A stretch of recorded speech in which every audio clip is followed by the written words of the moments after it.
آل إبراهيم إنك حميد مجيد الحمد لله মহান আল্লাহ তাবারক ওয়া তাআলার দরবারে অগণিত অসংখ্য শুকরিয়া যে মহান মালিক আপনাকে আমাকে দুনিয়াবি ব্যস্ততা থেকে ফারেক করে জুমার 2 রাকাত ফরজ নামাজ আদায় করবার উদ্দেশ্যে মসজিদে আসবার তৌফিক দান করেছেন। সে মহান মালিকের দরবারে শুকরিয়া জ্ঞাপন করছি। কালিমাতুশ শুকর, সকলে বলি আলহামদুলিল্লাহ। মুহতারাম হাজরিন, জিলহজ মাস শুরু হয়ে যাবে। আজকে 29 তারিখ, বেলা ডুবলেই 30 তারিখ। যদি আজকে চাঁদ ওঠে তাহলে আজকেই, আর যদি চাঁদ না ওঠে তাহলে কালকে, আগামীকালকে। চাঁদ ওঠার উপরেই নির্ভরশীল। বাদ বাকি মিডিল স্টেট যেগুলো রয়েছে, আরব কান্ট্রি যেগুলোতে চাঁদ উঠে গিয়েছে, তার মানে জিলহজ মাস শুরু হয়ে গেছে। আল্লাহর খাতায় জিলহজের মাস আরম্ভ হয়ে গেছে, শুরু হয়ে গেছে। একটা বিষয় আমাদের খুবই গুরুত্ব দেওয়া দরকার, সেটা হলো আমরা রমজান মাসকে যেরকম গুরুত্ব দিই, রমজান মাসে যেরকম আমল করি, জামাতের সাথে নামাজ আদায় করবার চেষ্টা করি, তারাবি করি এবং অন্যান্য আমলগুলো করে থাকি, এটা মৌসুমি সিজনি একটা আমল। ঠিক তেমনি ভাবে জিলহজ মাসের 10 দিন, আশারায়ে জিলহজ যেটাকে বলা হয়, হাদিস কোরআনের ভাষায় যেটাকে বলা হয় আশারায়ে জিলহজ, এই জিলহজের 10 দিন, প্রথম দশক, এটাও একটা, এই 10 দিন ইবাদতের একটা মৌসুম বা বসন্তকাল। এই সময়ের প্রত্যেক রাত্রিতে, কিতাবের মধ্যে লেখা হয়েছে, এই সময়ের প্রত্যেক রাত্রি 10ই জিলহজের প্রথম দশকের প্রত্যেক রাত্রি আল্লাহ তাআলার কাছে শবে কদর সম পরিমাণের মর্যাদা রাখে। তার মানে কি, কেউ যদি জিলহজের এই রাত্রিগুলোতে রাত্রি যাপন করে, তাহলে সে যেন শবে কদরের সমপরিমাণ নেকি অর্জন করে নিয়ে গেল।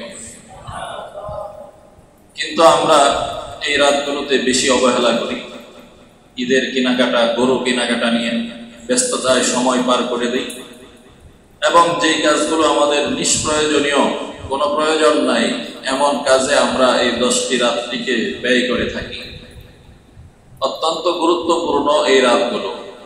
কোরআনে কারিমে 30 নম্বর পারায় আল্লাহ তাআলা সূরাতুল ফজরের মধ্যে বলেছেন, ওয়াল ফজরি ওয়া লায়ালিন আশর ওয়াশ শাফরি ওয়াল ওয়াতর, কসম, ফজরের কসম, ফজরের সময়ের কসম, সুবহে সাদিকের কসম, ওয়া লায়ালিন আশর, এবং 10 রাত্রির কসম।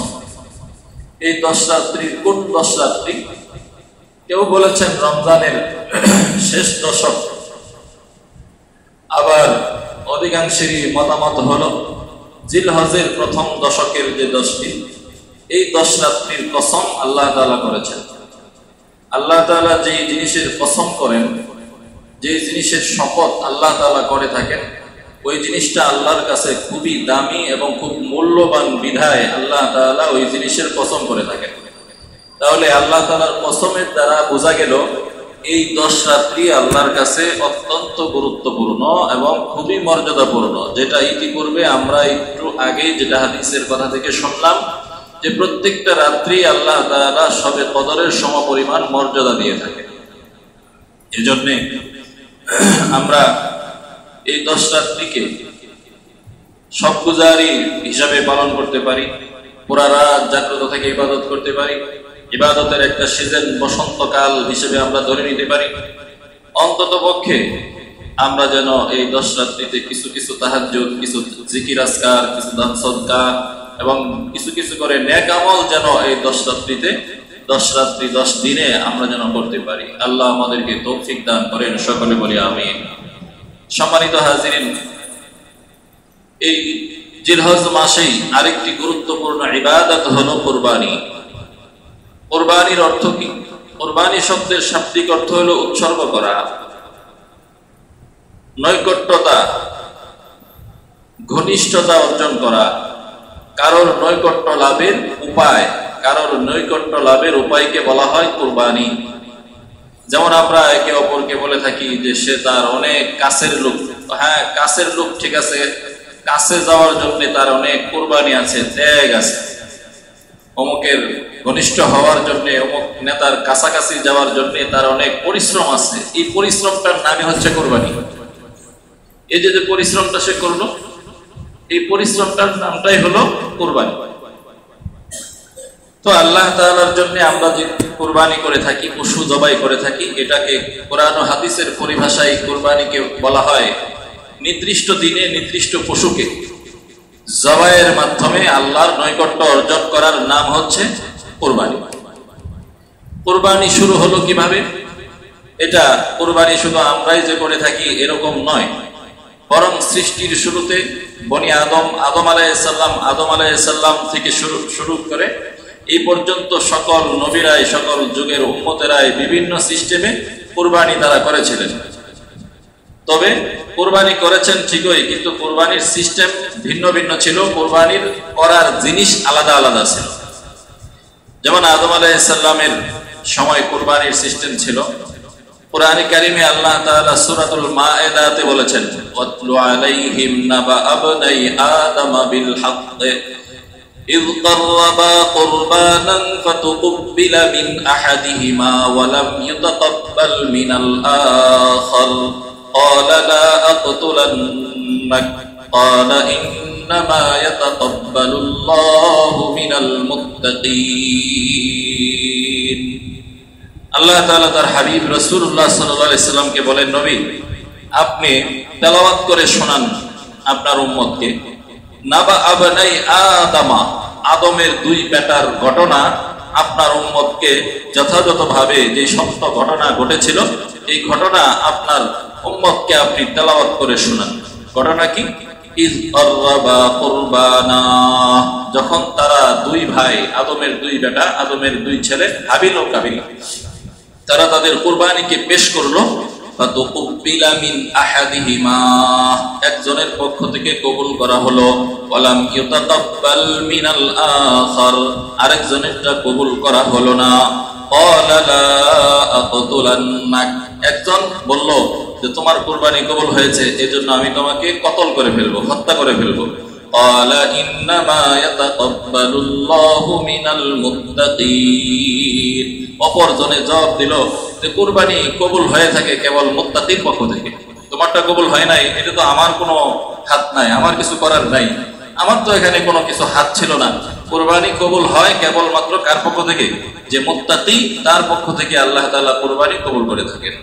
এখানে পিছনের ঘটনা কি? এখানে পিছনের ঘটনা হলো আদম আলাইহিস সালাম এবং মা হাওয়া আলাইহিস সালাম যখন পৃথিবীতে আগমন করলেন, বংশ বিস্তারের প্রয়োজন, এজন্য আল্লাহ তাআলা হাওয়া আলাইহিস সালামের গর্ভে জোড়ায় জোড়ায় সন্তান দান করলেন, একটা ছেলে একটা মেয়ে, একটা করে ছেলে একটা করে মেয়ে একই গর্ভে দুনিয়াতে আসলেন।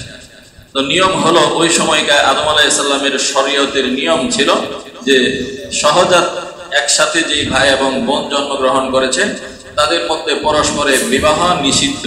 তবে পরের বার যেই জোড়া আসছে, পরের বার যেই জোড়া জন্মগ্রহণ করবে ওখানেও তো ভাই এবং বোন একসাথে আসবে, ছেলে এবং মেয়ে আসবে, এখানের ভাই ওখানের বোন, ওখানের বোন এখানের ভাই, এখানে বিবাহ বৈধ দেওয়া হয়েছে, বৈধতা দেওয়া হয়েছে। কিন্তু একই সাথে সহজাত যেই ভাই এবং বোন জন্মগ্রহণ করেছে আদম আলাইহিস সালামের শরীয়তে এটা নিষিদ্ধ ছিল। আর একই বাপ মায়ের উদর থেকে, গর্ভ থেকে জন্মগ্রহণ করার পরেও বিবাহ বৈধতার কারণ হচ্ছে বংশ বিস্তারের উদ্দেশ্যে, যেহেতু আর কোনো মানুষই ছিল না, বংশ বিস্তারের উদ্দেশ্যে এই শরীয়ত তখনকার জন্য বৈধ ছিল। সম্মানিত হাজিরিন, কাবিল তার সাথে জন্মগ্রহণ করে আকলিমা নামে এক মেয়ে, তার নামকরণ করা হয় আকলিমা, এবং হাবিল তার সাথে যেই মেয়েটা জন্মগ্রহণ করে বোন, তার নাম হলো ইয়ালুদা, একসাথে জন্মগ্রহণ করে। এখন কাবিল এর বিবাহ করতে হয় ইয়ালুদার সাথে, আর হাবিলের বিবাহ করতে হয় আকলিমার সাথে। এখন আকলিমা ছিল সুন্দরী সুশ্রী, আর ইয়ালুদা সে ছিল অসুন্দর এবং বিশ্রী, কালো, চেহারা ভালো ছিল না।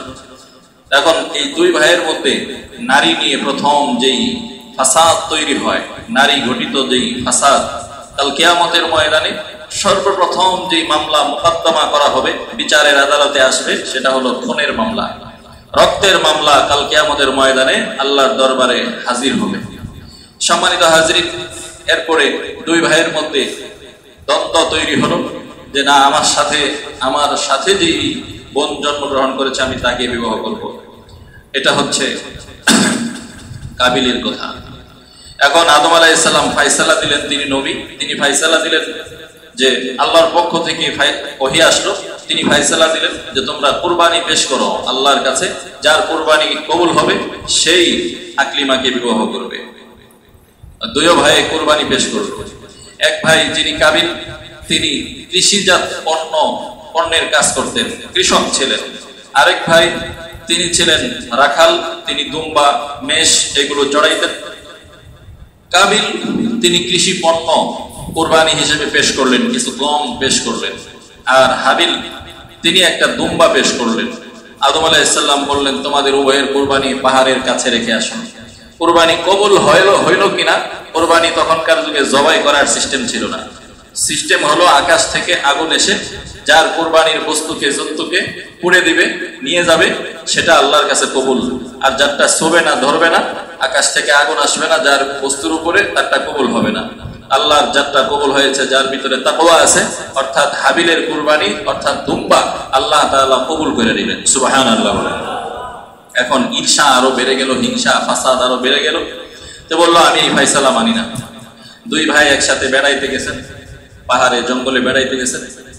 কাবিল ষড়যন্ত্র করলো, সে একটা বড় পাথর দিয়ে ভাইয়ের মাথায় আঘাত করলো, ভাইয়ের মাথা ফেটে গেল। কোরআনে কারিমে এই ঘটনা সূরা মায়েদার মধ্যে স্পষ্টভাবে আল্লাহ তাআলা নিয়ে এসেছেন।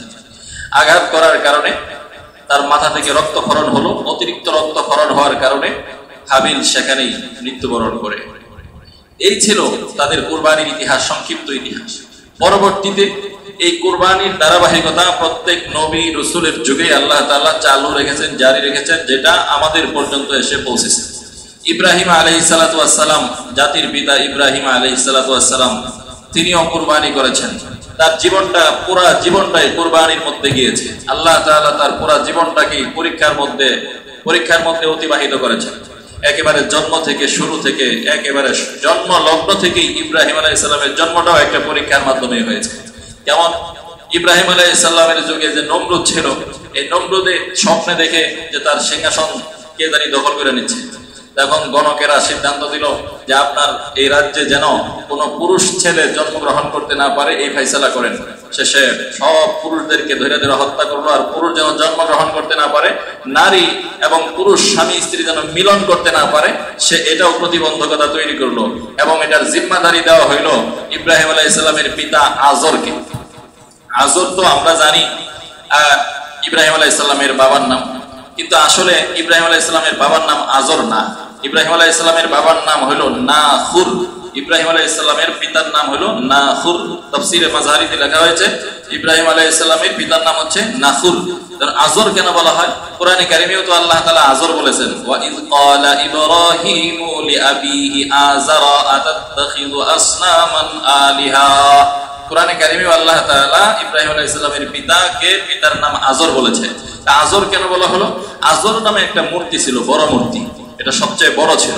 এই বড় মূর্তির দেখভাল, রক্ষণাবেক্ষণ এবং ইবাদত করার দায়িত্ব ছিল এই নাখুরের, অর্থাৎ ইব্রাহিম আলাইহিস সালামের পিতা। যেহেতু বড় মূর্তির ইবাদত করত, এজন্য তিনি ছিলেন ব্রাহ্মণ, বড় বংশের, মর্যাদাবান ছিলেন।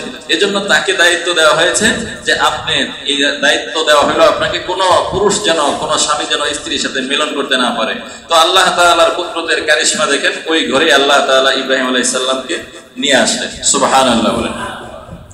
ইব্রাহিম আলাইহিস সালাতু ওয়াস সালাম জন্মগ্রহণ করার পরে মা, ইব্রাহিম আলাইহিস সালামের মা রাইখা আসলেন পাহাড়ের মধ্যে, পাহাড়ে রাইখা আসলেন। তো ইব্রাহিম আলাইহিস সালামকে সেখানে কুদরতি ভাবে আল্লাহ তাআলা লালন পালন করেন। ইব্রাহিম আলাইহিস সালাম যখন একটু বুঝমান হইলেন, আকাশের দিকে তাকাইলেন, দেখলেন যে এই যে আমার রব কে, তাহলে এই ছোট্ট শিশু আকাশের দিকে তাকায়া দেখে আমার রব কে, তাহলে আমাকে কে লালন পালন করে।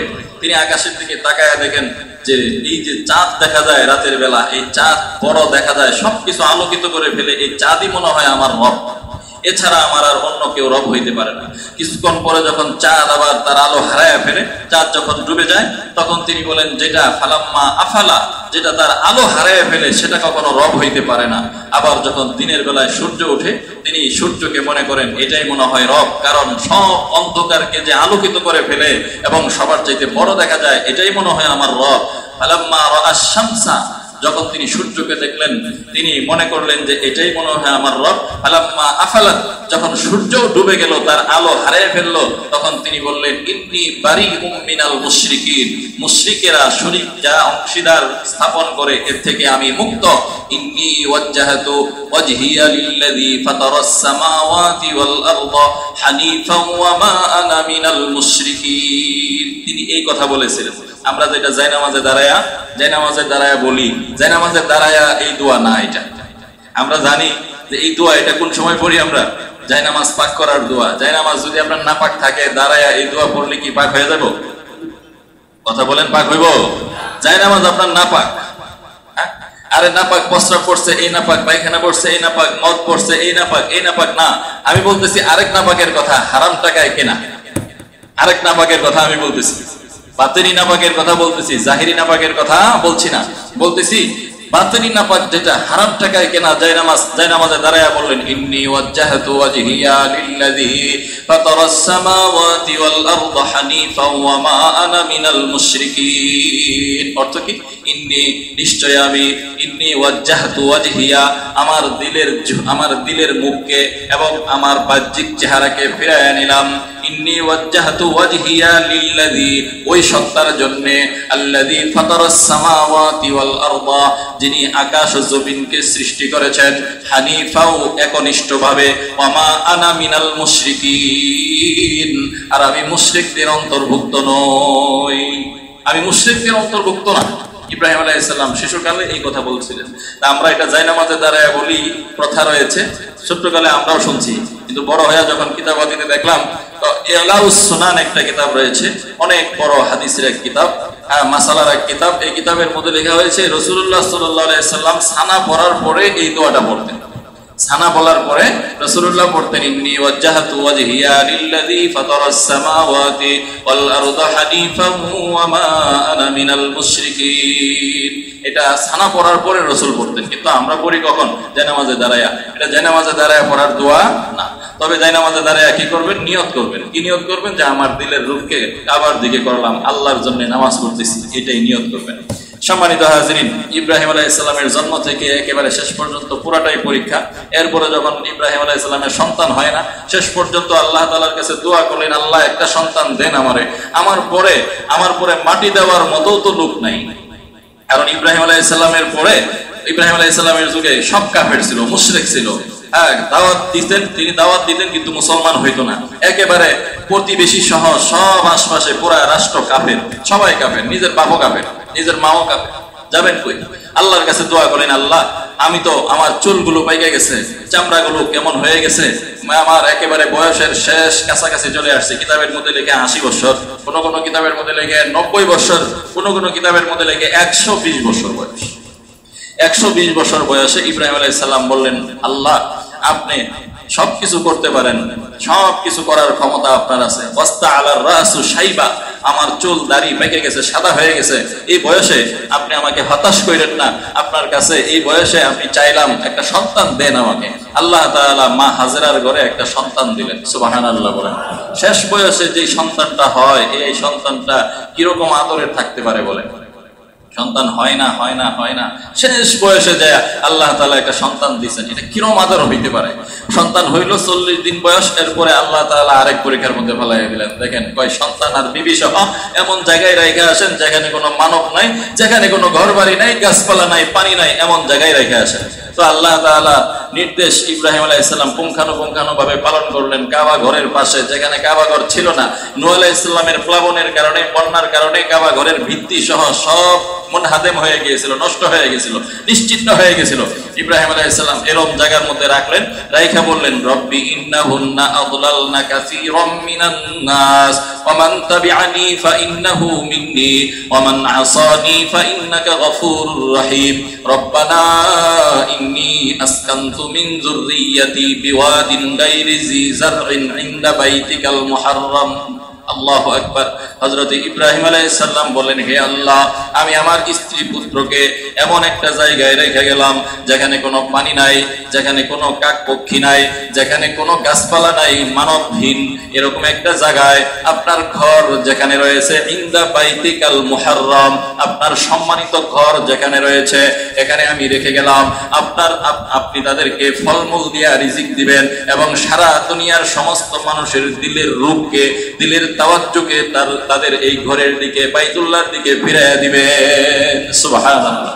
এজন্য আজও পর্যন্ত মক্কায় ফলমূলের গাছ নাই, কিন্তু আল্লাহ তাআলা মক্কাতে ফলমূল ভরপুর রাখছে এবং আল্লাহ তাআলা মক্কার ঘরকে আবাদ করছেন। সেখানে পানি, জমজমের পানির ব্যবস্থা আল্লাহ তাআলা করছেন। শিশু ইসমাইল আলাইহিস সালাম শুয়ে আছেন, মা হাজারা দৌড় করেন সাফা মারওয়া, এদিকে যায় ওদিকে যায়। পাহাড় দূরে থেকে মনে হয় বালু চিকচিক করতেছে, মনে হয় যেন কি পানি, কিন্তু কাছে যায় দেখে মরিচিকা, বালু চিকচিক করতেছে। আবার মনে হয় ওখানে পানি, আবার মনে হয় ওখানে পানি। এদিক থেকে বাচ্চা কাঁদতেছে, বাচ্চার কাছে আসছে, আয়েশা দেখে বাচ্চার পা থেকে, বাচ্চার পা দিয়া জিবরাইল আলাইহিস সালাম আঘাত লাগায়া সেখান থেকে পানির, স্বচ্ছ পানির ফোয়ারা বের করে দিয়েছেন। সুবহানাল্লাহ। পানি বাইর বহমান হইয়া, পানি বের হইয়া এদিক সেদিক যাচ্ছে, একেবারে ভাইসা যাচ্ছে। মা হাজরা বলেন জম জম মানে থামো থামো, জমা হও জমা হও। জম জম মানে হচ্ছে জমা হও। পানি পরে বন্ধ হয়, পরে এটাকে দেওয়াল দেওয়া হয়, পার্টিশন দেওয়া হয়। সম্মানিত হাজরিন, এই মক্কার ঘর যারা হজ করতে যান তারা সৌভাগ্যবান। রুহের জগৎ থেকে তারা লাব্বাইক বলেছিলেন, রুহের জগতে তারা লাব্বাইক বলেছিলেন, এজন্য বাস্তবে যায় আল্লাহর ঘরের কাছে যায় লাব্বাইক বলে। সুবহানাল্লাহ। সম্মানিত হাজরিন, একজনে তওয়াফ করতেছে, একজন সুন্দরী নারী, যুবতী নারী কাবা ঘরের তওয়াফ করতেছে। জুনাইদ বুগদাদি রহমাতুল্লাহি আলাইহি গেছেন হজে। জুনাইদ বুগদাদিও তওয়াফ করতেছেন। তওয়াফ করতে করতে এই সুন্দরী নারীর সাথে, সেখানে তো আর পর্দা টর্দা, হিজাব টিজাব কিচ্ছু নাই, সবারই পোশাক একরকম, নারী পুরুষ সবাই হাসরের ময়দানের মতো, কে কার দিকে তাকায়। তখন তিনি এই সুন্দরী নারীটা সেই কাবা ঘরের দিকে তাকায়া কিছু কবিতা পাঠ করতেছিলেন। কবিতার সারমর্ম হইল এমন যেন কোনো প্রেমিক প্রেমিকার দিকে তাকায়া কবিতাগুলো পড়ে, অর্থাৎ মানব আরেক মানবের দিকে কবিতাগুলো পড়ে, প্রেমের বাক্য, প্রেমের কবিতা সে পাঠ করতেছে। জুনাইদ বুগদাদি বললেন, হে যুবতী সুন্দরী নারী, তুমি যে কবিতাগুলো পাঠ করতেছো, তোমার তো এখানে এইগুলো পাঠ করা তো ঠিক হচ্ছে না। এই সুন্দরী যুবতী জবাব দিলেন, হে জুনাইদ বুগদাদি, আপনি কি কাবা ঘরের তওয়াফ করেন নাকি কাবা ঘরের মালিকের তওয়াফ করেন? আপনি কি কাবা ঘরের তওয়াফ করেন না কাবা ঘরের মালিকের তওয়াফ করেন? সুন্দরী নারীর কথা শুনে জুনাইদ বুগদাদি বললেন, আমি তো কাবা ঘরের তওয়াফ করতেছি। তিনি বললেন, এই জন্য তো আপনার কাছে এইগুলো এমন খারাপ মনে হইতেছে, কিন্তু আমি নারী, কিন্তু আমি তো কাবা ঘরের তওয়াফ করি না, আমি তো কাবার ঘরের মালিকের তওয়াফ করি। সুবহানাল্লাহ। আমি তো কাবা ঘরের দিকে তাকায় আছি মনে হচ্ছে, কিন্তু আসলে প্রকৃতপক্ষে আমি আল্লাহর দিকে তাকায় আছি। সুবহানাল্লাহ। সম্মানিত হাজরিন, ইব্রাহিম আলাইহিস সালাতু ওয়াস সালাম, শিশু ইসমাইল আলাইহিস সালাম যখন আর একটু বড় হইলেন, প্রাপ্ত বয়স্ক পর্যন্ত গেলেন, এখন আবার আরেক পরীক্ষা। স্বপ্নের মধ্যে দেখায় দিলেন কি, যে আপনার ছেলের আপনার প্রিয় বস্তু কুরবানি করেন। তিনি প্রিয় বস্তু কুরবানির 8 তারিখ, 7 তারিখ, 8 তারিখ, 9 তারিখ, 9 জিলহজ পর্যন্ত 3 দিন তিনি স্বপ্ন দেখছেন। 3 দিন 100 করে উট কুরবানি করছেন 3 দিন পর্যন্ত। এরপরে আবারও তিনি স্বপ্নে দেখলেন যে আপনার প্রিয় বস্তু কুরবানি করেন। এখন নবী তার বুঝতে বাকি রইল না যে আমার প্রিয় বস্তু কোনটা। আমার প্রিয় বস্তু হইল আমার সেই শেষ বয়সের আল্লাহর কাছে চায়া নেওয়া যে সন্তানটা, এটাই আমার কাছে সবচাইতে প্রিয় বস্তু কুরবানি আল্লাহ চাচ্ছে। তো এই প্রিয় বস্তু কুরবানির ব্যাপারে আল্লাহ তাআলা কোরআনে কারীমের মধ্যে বলেছেন, ফালাম্মা বালাগা মাআহুস সা'য়া ক্বালা ইয়া বুনাইয়া ইন্নী আরা ফিল মানামি আন্নী আযবাহুকা ফানজুর মাযা তারা ক্বালা ইয়া আবাতি ফাআল মা তু'মার সাতাজিদুনি ইনশাআল্লাহু মিনাস সাবিরিন। কোরআনে কারীমে আল্লাহ পাক বলেন, ফালাম্মা বালাগা মাআহুস সা'য়া, অর্থাৎ ইসমাইল আলাইহিস সালাম শিশু নবী, শিশু পয়গম্বর ইসমাইল আলাইহিস সালাম যখন পিতার সাথে চলাচল করতে পারে, তাফসীরের কিতাবের মধ্যে কোন কিতাবের মধ্যে লেখা হয়েছে যে তিনি বালেগ প্রাপ্ত বয়স্ক হয়েছিলেন, আবার কোন তাফসীরের কিতাবের মধ্যে লিখেছে তিনি 13 বছর বয়স পর্যন্ত উপনীত হয়েছিলেন, অর্থাৎ বাবার কাজে সহযোগিতা করার মতো বয়সে উপযুক্ত হয়েছে। এরকম বয়সে যখন উপনীত হলেন, স্বপ্নের মধ্যে তিনি দেখলেন যে তিনি সন্তানকে জবাই করতেছেন, জবাই করেছেন এরকম না, জবাই করতেছেন দেখছেন। সুবহানাল্লাহ, এই কথার মধ্যে একটা তাৎপর্য আছে। জবাই করতেছেন দেখছেন, জবাই হয়ে গেছে বা জবাই করে ফেলছেন এটা তিনি দেখেন নাই, দেখছেন জবাই করতেছেন। তিনি সন্তানকে বললেন, ইয়া বুনাইয়া, হে আমার আদরের প্রিয় বৎস, ইন্নী আরা ফিল মানামি আন্নী আযবাহু, যে আমার ছেলে আমি স্বপ্নের মধ্যে দেখলাম যে আমি তোমাকে জবাই করতেছি। মা হাজেরা এসে বলতেছে যে সন্তানকে সাজায়া দেন, দুস্থের বাড়িতে নিয়ে যাব। সুবহানাল্লাহ বলেন। দুস্থ কারা? সরি বলেন, দুস্থ কারা? আল্লাহ। খলিলুল্লাহ, আল্লাহ তো উপাধি দিয়েছে খলিল। খলিল মানে দুস্থ, হাবিব মানেও দুস্থ, খলিল মানেও দুস্থ। এখন খলিল মানে দুস্থ, যেহেতু দুস্থ তার সন্তানকে নিয়ে যাবে দুস্থের বাড়িতে। বা হাজরা আলাইহিস সালাম সাজায়া দিয়েছেন, রাস্তা দিয়ে নিয়ে যাইতেছে, শয়তান এবার অস্থির হয়ে গেছে। কুরবানি যদি হয়ে যায় ইব্রাহিম তো পাশ করে ফেলবে, 100 নম্বর পায়ে ফেলবে। হাজিরার কাছে গেছে আগে যায় ধোকা দেওয়ার জন্য, যায় বলতেছে কই ছেলে কই? কই ছেলে তো বাবার সাথে। কই কই নিয়ে গেছে জানো? কয় না তা তো জানি না, বলছে দুস্থের বাড়িতে নিয়ে যাইবো। কয় কোন দুস্থ এটা জানো? কয় না এটা তো জানি না। কয় আল্লাহ নাকি নির্দেশ দিছে তোমার সন্তানকে জবাই করার জন্য। কয় এটা তো অসম্ভব, বাবা হইয়া তার সন্তানকে, পিতা হইয়া সন্তানকে কিভাবে কুরবানি করে, কিভাবে জবাই করে? কয় না এটা আল্লাহ নির্দেশ দিছে। এবার হাজরা আলাইহিস সালাম বলতেছেন, কয় আল্লাহ যদি নির্দেশ দিয়ে থাকে, এক সন্তান কেন, হাজারো সন্তান থাকলেও কুরবানি হইতে আমার কোনো দ্বিধা নাই। সুবহানাল্লাহ। শয়তান এখানে ফেল করে এখন পিছনে পিছনে হাঁটতেছে শিশু ইসমাইল। ইসমাইলকে যায় কয় তুমি কই যাইতেছো জানো? কয় না বাবার সাথে যাইতেছি, বাবার দোস্তের বাড়িতে যাব। কয় বাবার দোস্তের বাড়িতে মানে আল্লাহর বাড়িতে, তোমারে আল্লাহর কাছে নিয়ে যাইতেছে, জবাই করব আল্লাহর নির্দেশে। কয় আল্লাহর নির্দেশে যদি হয়ে থাকে তাহলে আমি এক ইসমাইল কেন হাজারো ইসমাইল কুরবানি হইতে রাজি আছি। এখানেও শয়তান ফেল। কয়বার ফেল করলো? 2 বার। এবার সরাসরি যায় নবীরে ধোঁকা দেওয়া শুরু করছে, সরাসরি নবীরে যায় ধোঁকা দেওয়া শুরু করছে। কয় আল্লাহ তো তোমার স্বপ্নে দেখাইছে। কি দেখাইছে? ডাইরেক্ট কি তোমার ওহী দিয়া বলছে যে তুমি জবাই করো সন্তানকে? কয় না এটা তো বলে নাই, স্বপ্নে দেখাইছে। এখন নবী তো শয়তানটা চিনা ফেলাইছে যে এটা শয়তান আমারে ধোঁকা দিচ্ছে। তিনি কঙ্কর পাথর নিয়ে শয়তানরে ঢেল মারলেন, 7টা পাথর দিয়ে ঢেল মারলেন। এই 7 কঙ্কর 3 বার করে তিনি ঢেল মারার কারণে এখনো পর্যন্ত হাজীদের জন্য এই জিমার মারা, পাথর মারা, হাজার নিক্ষেপ করা এখনো পর্যন্ত এটা হাজীদের একটা কাজের মধ্যে, যে কাজগুলো আছে করণীয় এই কাজগুলোর মধ্যে একটা কাজ হয়ে রয়েছে এখনো পর্যন্ত। সম্মানিত হাজীরিন, সব কাজ শেষ হইল। এবার মিনাতে নিয়ে গেলেন জবাইয়ের জন্য। শিশু ইসমাইল বলেন আমাকে শোয়ায়া দেন এবং আমাকে একটু শক্ত করে আমার হাত পা গুলো বাঁধেন যাতে আমি নড়াচড়া না করি, কারণ নড়াচড়া করলে জবাইয়ের কাজে ডিস্টার্ব হবে। দেখেন যেমন পিতা তেমন পুত্র। বাপ কা বেটা সিপাহী কা ঘোড়া, কুছ না হো তো ভি থোড়া থোড়া। যেমন বাপ তেমন বেটা হয়, বাপ গুনে বেটা, গাছ গুনে গোটা, মাও গুনে কি, গায়ে গুনে ঘি। এরকম হয়ে থাকে। মা যেরকম জি এরকম হয়, গায়ে যেরকম ঘি সেরকম হয়, বাপ যেরকম বেটাও সেরকম হয়ে থাকে। এখন ইব্রাহিম যেমন পরীক্ষা দেনেওয়ালা পয়গম্বর, পুত্রও সেরকম পরীক্ষা দেনেওয়ালা পুত্র হয়েছে। তিনি বললেন ইয়া আবাতি ফাল মা তুমার, হে আমার সম্মানিত পিতা, আপনাকে যা আদেশ দেওয়া হয়েছে আপনি তাই পালন করেন, অক্ষরে অক্ষরে পালন করেন। সাতাজিদুনি ইনশাআল্লাহু মিনাস সাবিরিন, আপনি আমাকে কিয়ামতের দিন ধৈর্যশীলদের মধ্যে পাবেন। তার মানে কি আমি একাই ধৈর্যশীল, সবের ধৈর্য ধারণকারী এরকম না, তাকাব্বুরি অহংকারী দেখাইলেন না। তিনি বললেন যে অনেক ধৈর্যশীল আছে, আমি ছাড়াও আমাকে তাদের ভিতরেই একজন পাবেন। সুবহানাল্লাহ বলেন। সম্মানিত হাজিরিন, কুরবানির হুকুমটা স্বপ্নে না দিয়া আল্লাহ তাআলা তো সরাসরি ডাইরেক্ট ওহী দিয়াও দিতে পারতেন নবীরে, ঠিক না? এখন স্বপ্নে কেন দিলেন? স্বপ্নে দেওয়ার উদ্দেশ্য হইল যে স্বপ্নে যদি স্বপ্নে দেখা বিষয় তাবিল করার, ব্যাখ্যা করার সুযোগ থাকে।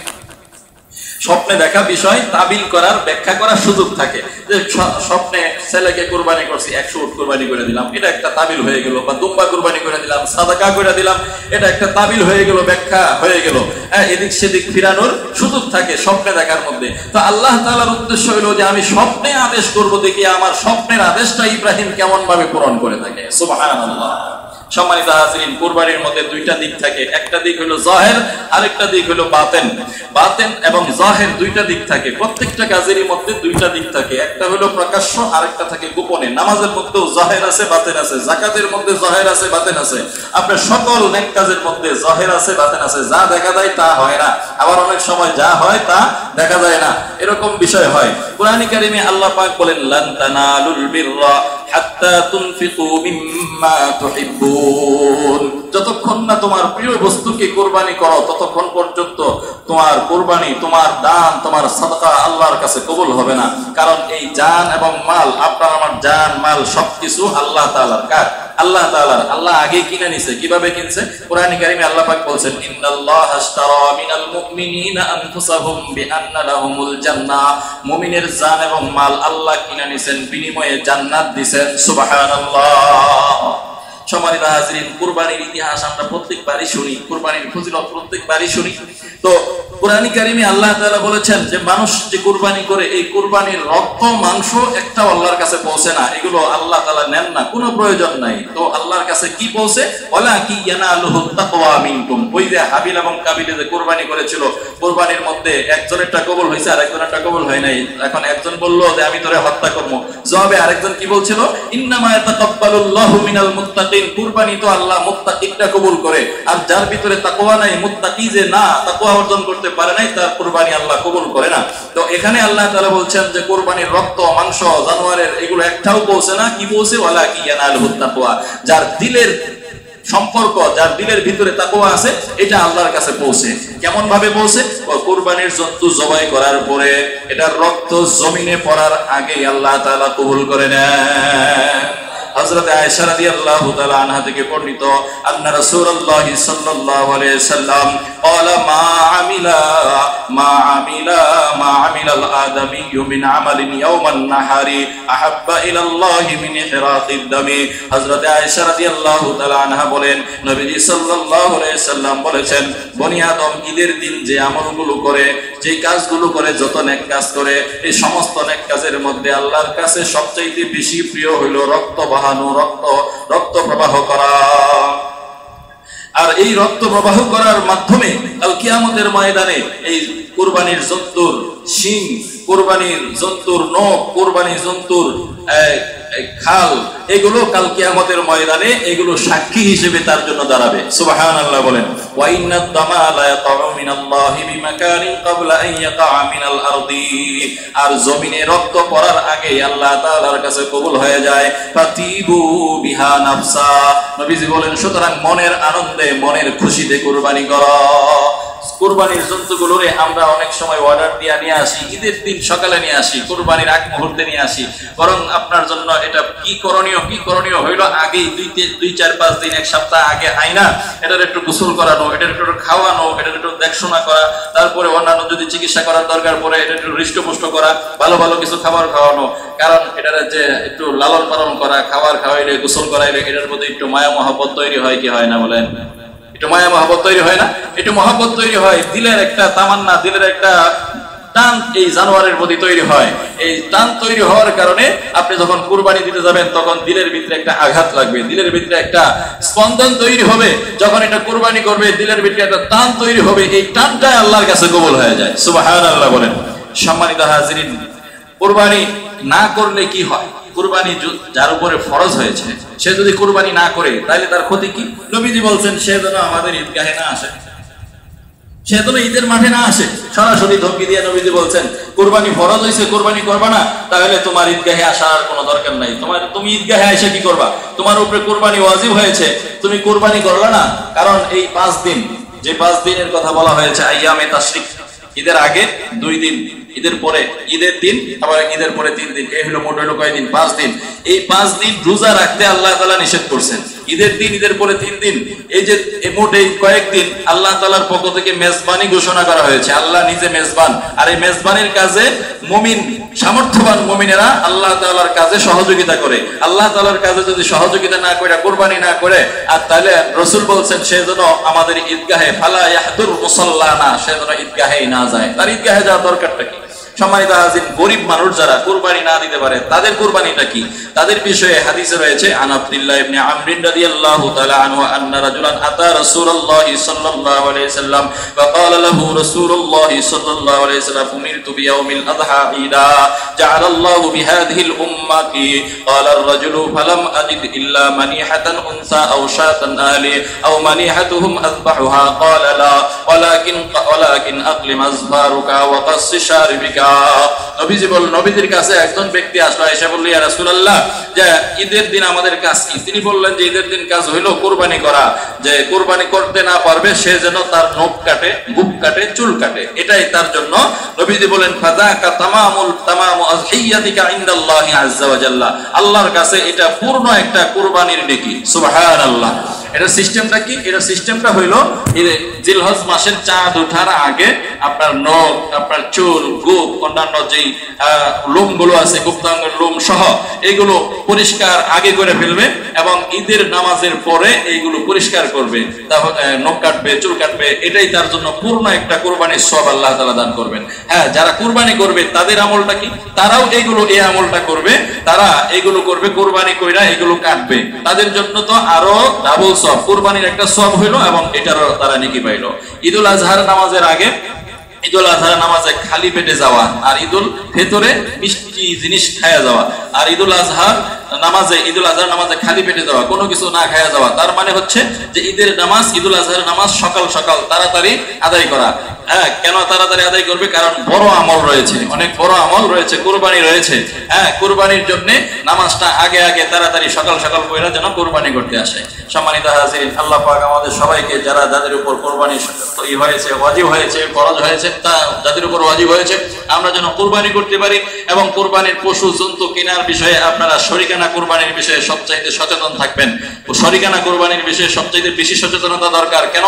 তার কারণ হচ্ছে আপনি যার সাথে শরীক হচ্ছেন তার নিয়ত ঠিকও থাকতে পারেন, আবার নিয়তের ভিতরে গড়বড় থাকতে পারে।